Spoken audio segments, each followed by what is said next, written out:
পশ্চিমবঙ্গে কলকাতায় কি অঘটন ঘটিল, সেই ঘটনায় সারা বিশ্ব কাঁপিয়ে দিল। হাইরে পাষাণ মানুষ বুঝি আজও আছে এই দুনিয়ায়। ভূমি তার ঘটনা শুনলে কলজা পাইকা যায়।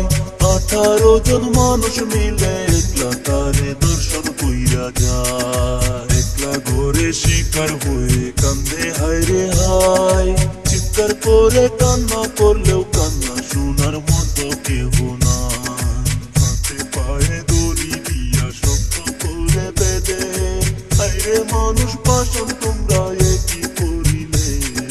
পাগল হইয়া চিৎকার করে তবুরে হাই দিলা না তারে। ডক্টরেরই রিপোর্ট মতো জানা যে গেল, শরীরেতে 113 টাকা মোরের চিহ্ন। মানুষ রূপে কুত্তা হইয়া দেখাইল তাদের চিহ্ন। মায়ের মুখটা খালি কইরা নীলা যে কেড়ে, এখন মায়ের চোখের জলে সাগর যায় ভেসে। কেঁদে কেঁদে বলে মায়ে কি দোষ করেছিল আমার মেয়ে। ডক্টরেরই রিপোর্ট মতে আরো জানা গেল, 150 গ্রাম বীর্য নাকি আরো মুদ্রা রইল। আরো কি কি জানার বাকি, আসেন সবাই মিলা একটু শুনি।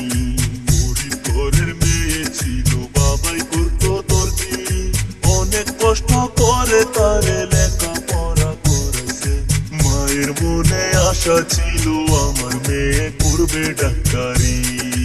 এমন কইরা কাইরা দিলে জালিম তুমি প্রাণ। চোখ খুলিয়া দেখো জালিম তুমি মায়ের সন্তান। আরো যদি সবাই মিলা করো একটু মাজাতির সম্মান। দুনিয়াতে আইছি সবাই 2 দিনের মেহমান। কে থাকবে কে যাইবো আগে হিসাব জানা নাই। আসেন সবাই সময় থাকতে ভালো কিছু কাম কইরা যায়। এই মুহূর্তে খবর এলো একজন ধরা পড়লো, বাকি 17 জন আছে তাদের ক্ষমা নাই। আপনাদেরও মতামত কি কমেন্ট কইরা একটু বইলা যান। ভিডিওটা দেখার জন্য ধন্যবাদ জানাই। পারেন যদি শেয়ার কইরা সবাইকে জানান। আজকের মতো বিদায় নিলাম, দেখা হবে পরের ভিডিও ভাই। এমন কইরা কাইরা নিলে জালিম তুমি প্রাণ। চোখ খুলিয়া দেখো জালিম তুমি মায়ের সন্তান। আরো যদি সবাই মিলা করো একটু